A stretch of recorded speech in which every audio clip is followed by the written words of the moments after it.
Muy bien, entonces como estábamos hablando ahorita sobre la estructura de los textos expositivos, ahora vamos a ver ya la parte final que era la conclusión, y pues la conclusión es la síntesis de la información presentada donde se destacan los aspectos más relevantes del tema, ¿no? Entonces en la conclusión pues vamos a hablar, vamos a dar cierre a a esta investigación que hemos realizado sobre este tema que hayamos escogido, y entonces pues vamos a poder también hacer como un tipo de resumen de los aspectos fundamentales del tema, y pues vamos a recapitular o vamos a hacer una pequeña síntesis de lo que hemos dicho, y pues en esta conclusión vamos a responder la duda, eh, o englobar las ideas principales del texto que hemos expuesto. Entonces, eh, una conclusión es esa como esa parte donde ya una vez que en el desarrollo hablé y describí y presenté todos los aspectos de mi investigación, pues en la conclusión es como el cierre donde yo voy a dar así como la última estocada, en donde voy a explicar precisamente a qué conclusión llegué, cuál fue la forma en la que yo pude hacer sentido a mi tema, y así poder darle ese final necesario, ¿no? Entonces, pues después de analizar todos estos pasos, pues vamos a ver cuáles son las características de un texto expositivo. Obviamente, como todos los tipos de textos dentro del expositivo, pues no se queda atrás, tiene ciertos componentes que lo hacen ser único y diferenciado de los diferentes tipos de textos que nosotros estudiamos. Entonces, los textos expositivos se diferencian y caracterizan de los demás textos principalmente por su estructura para organizar la información y estilo de la redacción que se va a presentar. El texto expositivo lo que hace es que tiene un toque mucho más formal que el resto de los textos, ¿no? Obviamente no puedes comenzar exponiendo un tema, por ejemplo, supongamos que voy a exponer sobre la contaminación, y no puedo comenzar mi participación diciendo, entonces todos los químicos contaminan el ambiente, porque técnicamente ya terminé, sino que tendría que definir qué es un contaminante, que a lo mejor maneja alguna estadística de cómo es que tal o cual componente contamina más, qué áreas de nuestro mundo son las que están más contaminadas, si el mar, si la tierra, el aire, qué es lo que se está haciendo para evitar esa contaminación. En fin, necesitaría ser descriptiva en todo eso, porque si no, mi tema simplemente no se va a comprender. Entonces, por eso es que el texto expositivo, su principal razón de ser es que nos presenta la información de manera organizada para que podamos desarrollarla de mejor forma. Entonces, dentro de las principales características puedo mencionarles las siguientes. La redacción del texto es objetiva, es decir, no está basada en la opinión de una persona, sino en la información que se ubica. Se escribe en tercera persona, se habla de un tema, no me incluyo yo en el tema, ni tampoco incluyo a otras personas, sino que lo hablo en tercera persona. Hace uso de un lenguaje claro y preciso. Como lo va a exponer, pues al momento de presentarlo a otras personas necesito que les quede claro lo que yo voy a decir.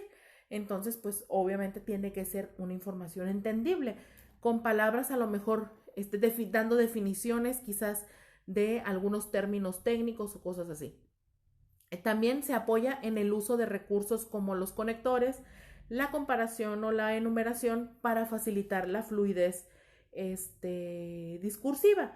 También todos los textos en general son susceptibles a presentar distintas modalidades textuales, ya sea expositiva, argumentativa, científica, y dependiendo del tema o la intención y de los recursos que tenga el autor para escribirlo, pues va a hacer uso de ellos. Entonces, por eso es que se dice que el texto expositivo puede ser presentado en diferentes modalidades textuales. También, otras características del texto expositivo es que su único fin es transmitir una información específica, sea común o especializada. Una información común es un tema que a lo mejor nos importa a todos en general, como por ejemplo la contaminación, el empleo, la seguridad, temas que son genéricos, y temas especializados pues pueden ser, por ejemplo, alguna investigación científica, alguna innovación tecnológica, en fin, cosas que ya son un poquito más dedicadas y que solo pues a lo mejor van a ser de interés para algún sector, de un grupo de personas específico. También otra característica es que aspira a la objetividad, es decir, no involucra puntos de vista ni argumentos de ningún tipo, porque no busca convencer, sino informar. Emplea figuras retóricas y otros mecanismos pues para presentar de manera más eficiente su información, siempre y cuando esto no empañe su claridad y precisión. También suele presentar gramaticalmente un presente intemporal y el modo indicativo del español. Entonces, esas van siendo las características generales. También este tipo de textos pues establece una relación desigual entre el emisor y el receptor. Dentro de los textos expositivos, pues quien escribe tiene conocimientos que el receptor o el lector desconoce. El deber del emisor es instruir al receptor sobre un tema determinado. Por lo tanto, pues es una relación desigual porque uno sabe, el otro no, y así es como se balancea. Entonces el receptor pues es el que ignora una información que el receptor sí conoce, y ahí hay una ventaja, ¿no? Entonces la estructura, otra característica es que la estructura de los textos expositivos no es rigurosa, y esto sucede porque la misma dependerá del público al cual está dirigida la información. Ocurre de forma similar con el lenguaje, ya que este puede variar dependiendo del tipo de lector. No, si voy a, por ejemplo, a exponer un tema sobre la violencia, no voy a usar las palabras que uso con un adulto, la forma tan, a lo mejor en algún momento como cruda de presentar la información, que con un niño. Tengo que usar otros elementos, a lo mejor el cuento, la narración, la comparación, para que los niños me comprendan mejor y sea mucho más fácil para ellos procesarlo y no como de golpe, ¿no? Entonces, por eso es que habla de esto. Entonces, de cuidar esa forma de presentar nuestra información. ¿Ok? Entonces, los textos expositivos, pues, a grandes rasgos serían estos, y y esas serían su definición, sus características y su estructura a nivel general. Entonces, muchachos, por eso es que vamos a estar viendo este tipo de textos para poder tener esa oportunidad de aprender a decir y a expresar mejor nuestra información, lo que queremos dar. Los textos expositivos son básicamente la forma en la que nosotros nos preparamos para una exposición verbal. Entonces, pues, cuando tú vas a exponer en el salón de clases, pues no estás diciendo palabras que no conoces. Procuras explicarlo de la forma en la que tú lo recibiste, lo entendiste, para que sea más claro para tus compañeros. Bueno, hay quienes se preocupan por esto, otros realmente no les importa, pero en general debería de ser así. Un claro ejemplo de los textos expositivos o del uso de los textos expositivos somos los maestros, porque nosotros estudiamos, investigamos información, vamos a diferentes fuentes, y lo que nosotros alcanzamos a recopilar, a recuperar de toda esta búsqueda, venimos con ustedes y la presentamos de una forma que genere la menor cantidad de dudas posibles. Ese es nuestro trabajo, hacerlo.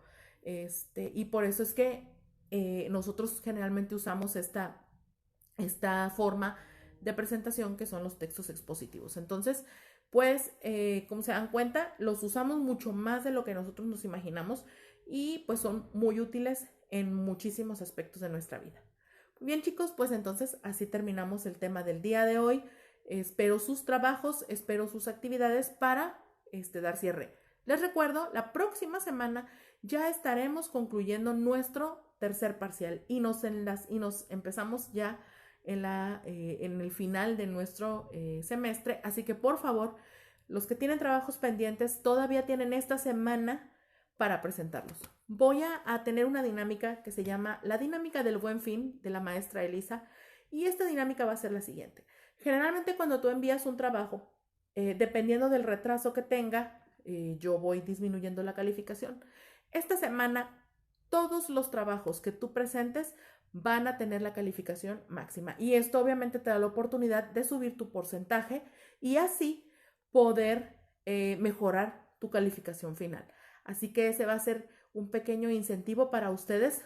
Todos los trabajos pendientes van con la máxima calificación. Siempre y cuando, obviamente, cumplan con lo establecido en las indicaciones. Tienen que cumplir con las indicaciones. Lo que yo técnicamente estaría perdonando, por así decir, es la fecha de entrega. ¿Ok? Así que, motivados todos los que tienen trabajos pendientes, chicos, ese va a ser un pequeño presente de mi parte para ustedes.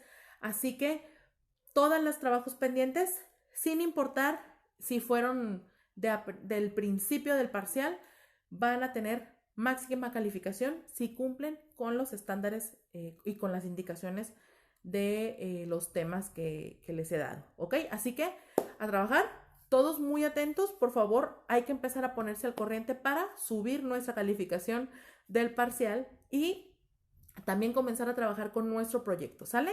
Que tengan un excelente día, cuídense mucho y nos vemos en la próxima clase.